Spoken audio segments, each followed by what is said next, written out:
शिको आपके पास आऊँगा और मुझे याद आता है कि जौनपुर का आदमी और आजमगढ़ का आदमी मुंबई में बीएमसी का चुनाव होता है तो जाता है वहाँ, वोट को प्रभावित करता तभी ना लोग ले जाते उसको,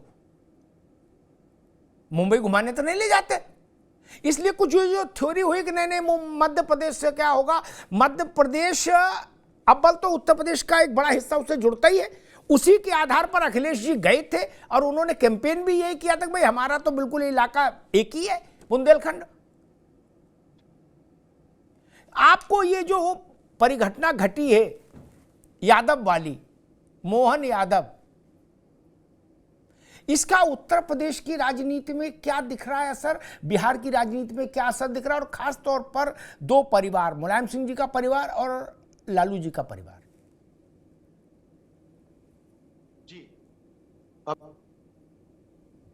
जी पार्टी ने उठाया है, इस बात में कोई शक नहीं है कि इंडिया गठबंधन अगर सही सलामत रहता है और मजबूती से वो चुनाव लड़ते हैं तो उसमें सबसे बड़ी ताकत बिहार और उत्तर प्रदेश है। और उत्तर प्रदेश और बिहार में जाति जो है वो चरम पे होती है।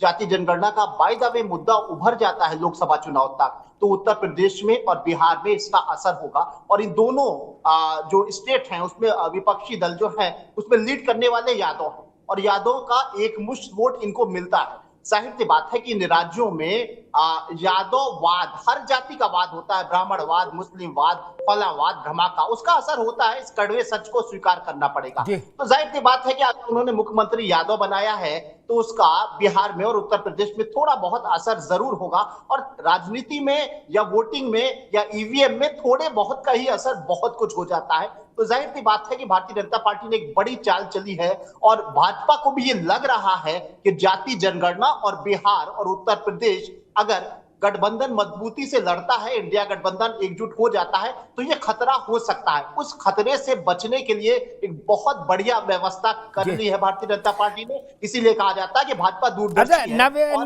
नवेद भाई, एक एक बात है, फिर मैं मनोज यादव के पास जाऊंगा। अखिलेश जी ने कहा कि पीडीए, पिछड़े दलित आदिवासी, पहले अल्पसंख्यक था फिर आदिवासी, एक बार उन्होंने कहा अखिलेश जी ने, ठीक। तो मैं पीडीए की ये सेकंड वाली फुल फॉर्म पकड़ता हूं जो उन्होंने दोबारा में दी, पिछड़े दलित आदिवासी, हिंदू आदिवासी। छत्तीसगढ़ का मुख्यमंत्री, पीडीए का एक डी क्लियर हुआ, नहीं ए क्लियर हुआ, ठीक। दलित उप मुख्यमंत्री राजस्थान में, आदिवासी आ गए, दलित आ गए, और पिछड़े में ये जागो मोहन प्यारे, क्या मोहन यादव जी।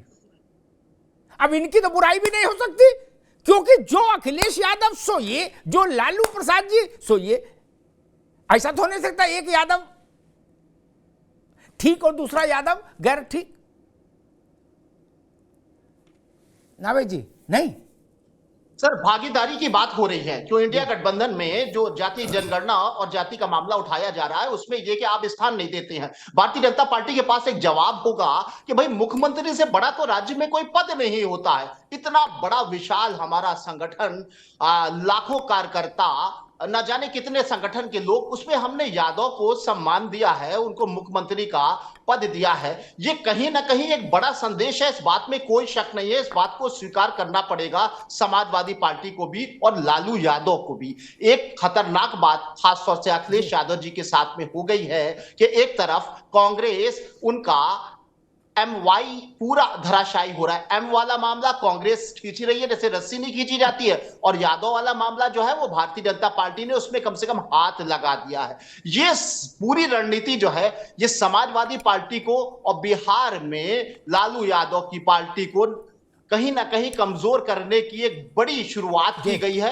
मुझे लगता है कि ये कहीं ना कहीं समाजवादी पार्टी के लिए उत्तर प्रदेश में खतरे की घंटी है। थोड़ा सा असर हो सकता है, इस बात को कोई भी स्वीकार कर लेगा। और दूसरी तरफ कांग्रेस बार बार ये कह रही है कि मुसलमान हमारे साथ एक मुश्त आ रहा है, तो आपके पास बचा कौन? आपके पास क्षत्रिय बचा होगा, क्योंकि क्षत्रिय को आपने घोसी में टिकट देकर जिता भी दिया।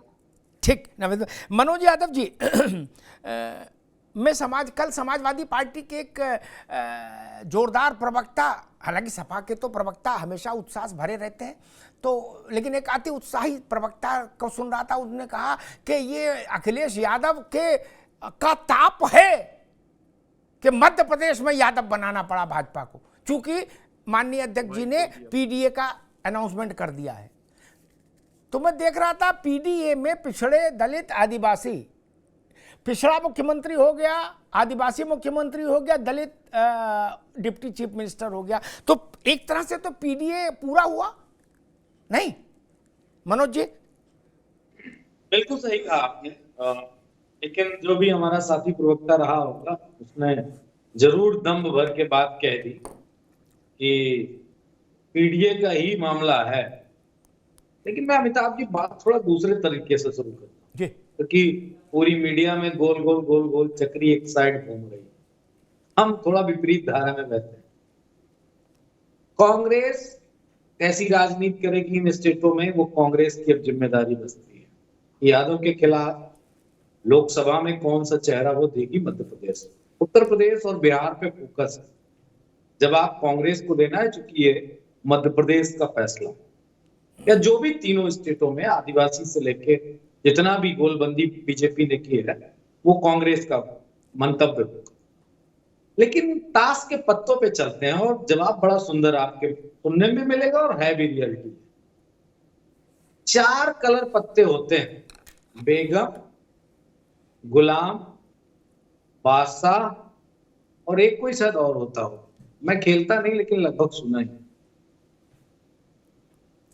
गुलाम चले हैं बीजेपी ने और बड़ी खुश है कि वो प्लस वाला नहीं होता कोई गेम कि तीनों पत्ते अगर मिल जाए एक ही तरह तो वो कहता है सबसे बड़ा हमारे पास। गुलाम फेंके हैं तीनों, बादशाह अभी बैठे हैं तीनों और ऐसे ढके हुए बैठे हैं। इंडिया अलायंस है बादशाह। एक चुनाव हुआ इंडिया अलायंस का अब तक, सिर्फ एक सीट, और उस सीट का नाम है घोसी। दूसरा कहीं भी देश में इंडिया अलायंस ने चुनाव नहीं लड़ा बीजेपी। अगर मैं गलत हूं तो मुझे राइट कर दीजिएगा पत्रकार महोदय, आप दोनों लोग। एक चुनाव घोसी, लगभग 50,000 से हमने बीजेपी को हराया। और जहां लड़ी है अभी तीनों स्टेटों में, चाहे तेलंगाना में जीती हो कांग्रेस और चाहे हारी हो तीनों स्टेटों, इंडिविजुअल लड़ी है, इंडिविजुअल जीती है, इंडिविजुअल हारी। हम लड़े निश्चित तौर पे, हमारा इतना पृष्ठभूमि नहीं था वहां, 1-2 विधायक, 3 विधायक, 4 विधायक, मैक्सिमम 7 विधायक तक रहे हैं एक दौर में। लेकिन राजनीति सेंट्रलाइज हो रही है अमिताभ जी। तो मैं इतनी बात कहूंगा कि गुलामों की चाल चल के बीजेपी खुश ना हो। जिस दिन बादशाह ट्रिपल आएंगे तो शायद मेरे ख्याल से बीजेपी के लिए बड़ी दिक्कत होगी। वैसे एक बात बता दूं, कान में आपके एक बात कह दूं, कान में मोदी अमित शाह को पता है कि इंडिया के पास वो कौन तुरुप के बादशाह के 3 पत्ते हैं, अच्छे से मालूम। ठीक है मनोज यादव, हर चुनाव से पहले दंभ के कुतुब मीनार पर खड़े होकर घोषणाएं होती हैं क्या कि अब की देखना, सुपड़ा साफ कर दे। जब घटना घट जाती है, रिजल्ट आ जाते हैं, उनकी पोस्टमार्टम हो जाता है, तो कहते वो छोड़ो पिछला, अगले में देखना अब की हाहाकार होगा। वो विषय में नहीं, आज विषय सिर्फ इतना, मनोज अभी नहीं, मैं मनीष हिंदू के पास चलूंगा। आज विषय सिर्फ इतना है कि कोई भी बड़ी घटना राजनीतिक घटती है, वो आसपास के पूरे परिक्षेत्र को प्रभावित करती है, एक। और दूसरा, एक तर्क ये भी दिया जाता है, आज से नहीं पहले से दिया जा रहा है, क्षेत्रीय दल इस तर्क को बेचते हैं। वो तर्क कुछ ठीक है लेकिन पूरा ठीक नहीं है, वो अर्ध सत्य है। वो कहते हैं कि हमारा तो मालिक है उस जात का, बाकी तो मालिक नहीं, कांग्रेस भाजपा में मालिक तो नहीं हो सकते, ये तर्क देते हैं वो। इसमें मैं एक बात जरूर कहूंगा कि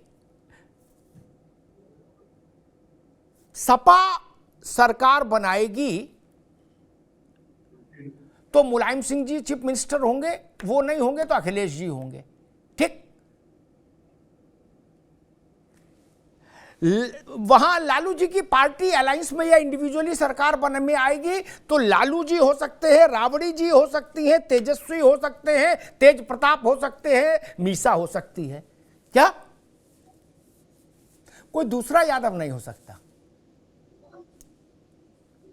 नहीं हो सकता, दोनों राज्यों में नहीं हो सकता। और इनसे बड़ा कोई यादव चेहरा नहीं परिवार का, ठीक।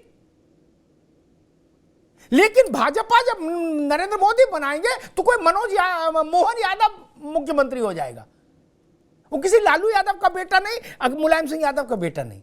ये अंतर है, इस अंतर को भी समझना होगा। ये राजनीतिक चेतना के विस्तार का एक बड़ा फलक है। मनीष हिंदवी जी, आज भी मैं राहुल जी को सुन रहा था, वो कह रहे थे सब सारे मुद्दे एक तरफ, सबसे बड़ा मुद्दा है जात की गिनती।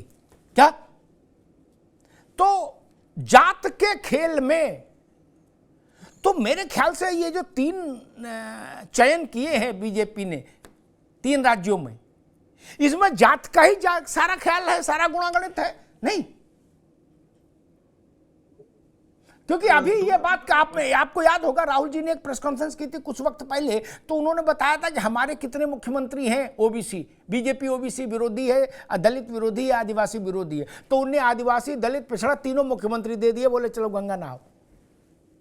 मनीष हिंदवी, मुझे लगता है इस बात में एक थोड़ा सा बेसिक डिफरेंस है जो राहुल जी कह रहे हैं या जो हम लोग समझ रहे हैं जी।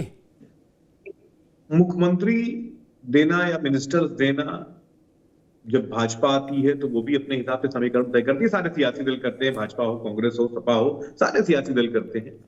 महत्वपूर्ण बात यह है कि जिस जातीय जनगणना की बात राहुल जी कर रहे हैं, वो बात कर रहे हैं कि जो अंतिम व्यक्ति है उसको फायदा मिले। ये पिछली बार मुझे लगता है आप ही ने यहाँ पर एक डिबेट करी थी और आपने कहा था कि एक 70 साल के विकास यात्रा में बहुत सारी ऐसी जातियां हैं, बहुत सारे ऐसे लोग हैं जो पीछे छूट गए हैं। मुझे याद है तो आपने आंकड़े भी कुछ रखे थे जी हाँ, कि 97 जातियां ऐसी हैं जिनको फायदा मिला है और बाकी छूट गई हैं। एक से मनीष भाई, ओबीसी में ही सारे ओबीसी के नेता देश के सुने जिन्होंने पूरा जीवन राज भोगा ओबीसी के नाम पर। 2600 से ज्यादा ओबीसी जातियां ऐसी हैं सेंट्रल लिस्ट की जिनके पास आरक्षण का एक दाना नहीं पहुंचा, राई रत्ती नहीं पहुंची। और नेताओं की गाड़ियां बड़ी होती गई, महंगी होती गई, सिंहासन बड़े होते गए, कुर्ते में कलम लगता गया। ये सच्चाई है। आदरणीय अमिताभ जी, तो जो बात राहुल जी कह रहे हैं कि इस विकास यात्रा में जो लोग छूट गए हैं, जातीय जनगणना करके उनकी गिनती कर ली जाए और विकास का कुछ फल उन तक भी जाने दिया जाए, ये एक बात है। और सत्ता हम जीत गए हैं, जनता, देखिए जनता का जनादेश आखिरी होता है और जनता ने 5 राज्यों में 3 राज्य भाजपा को दिए, एक हमको दिया और एक नया दल है उसको दिया मिजोरम में। तो उसका सम्मान उसमें कभी आप इनकार नहीं कर सकते। जनता ने हमें 40% से ज्यादा मत देकर विपक्ष दिया, मजबूत विपक्ष दिया, हमें वो भी सम्मान करना है, हमें मजबूती से विपक्ष में बैठना है। लेकिन मैंने कहा नहीं, हम इन 2 बातों को अलग रखें। जातीय जनगणना की बात जो राहुल जी कह रहे हैं लगातार हम इस पर लगे रहेंगे, वो यही है कि जिस अंतिम व्यक्ति की बात महात्मा गांधी जी करते थे, हम उस अंतिम व्यक्ति की बात करते रहे और उस तक विकास यात्रा के फल पहुंचाते रहे। ठीक मनीष बाबू, मैं आलोक वर्मा के पास चलूंगा, उससे पहले एक अनुरोध कांग्रेस से जरूर करूंगा मनीष जी के थ्रू। अगर जो वो मनीष बाबू जो कह रहे हैं, चूंकि मनीष जी योग्य व्यक्ति है, वो नेता तो बाद में बने, लिखने पढ़ने वाले व्यक्ति पहले भी थे। अगर राहुल वही कह रहे हैं जो मनीष जी ने हमको बताया, राहुल जी वही कह रहे हैं, तो उनसे कहिए फिर वाक्य में संशोधन करें, वाक्य रचना में, तब उनका मंशा मैं मानूंगा जो मनीष हिंदी भी कह रहे हैं। ये गोल गोल ना घुमाओ महाराज, हमको तो ना घुमाओ, कम से कम एटा इटावा फर्रुखाबाद में घुमा लो जनताओं को, अलग बात, मैं तो नहीं घूम सकता। फिर ये बोलो ना कि हम जो कंटेनर है अचार का उसको उलट पुलट करेंगे, तब अंतिम व्यक्ति तक पहुंचेगा आरक्षण। साहस है आप में बोलने का? बोलो, अभी इंडिया अलायंस में जूता चल जाएगा 5 मिनट में। अभी राहुल गांधी बोले और 5 मिनट के अंदर जूता चल जाएगा, 6 मिनट नहीं लगेगा। बोल के देखो, यूपी बिहार से ही सबसे पहले बवाल शुरू हो जाएगा। आप बोलो कि जिन जातियों को, एक मिनट मनोज भाई, एक मिनट, जिन जातियों को ओबीसी में सर्वाधिक लाभ मिल चुका आरक्षण का 89 से लेके अब तक, विश्वनाथ प्रताप से लेके अब तक, उन जातियों को पीछे करेंगे। 2600 जातियां सेंट्रल लिस्ट की ओबीसी की जिनको लाभ नहीं मिला उनको लाभ देंगे। क्या राहुल गांधी ये बोल सकते हैं? न्याय की बात तो ये है, बोले, इसमें क्या समस्या बोलने में? ये तो आंकड़ा मौजूद है मित्र।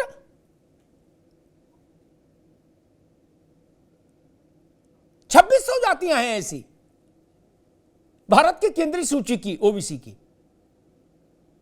अब राहुल जी वही चाहते हैं ना, तो फिर हिम्मत करें और बोले कि जिन बिल्कुल बोलेंगे। गिनती भर, मुट्ठी भर जातियों ने ओबीसी के नाम पर सारा आरक्षण अपने उसमें दबा लिया मुट्ठी में, हम उस मुट्ठी को खोलेंगे और आरक्षण अंतिम व्यक्ति तक ले जाएंगे। ये बात नहीं बोलते।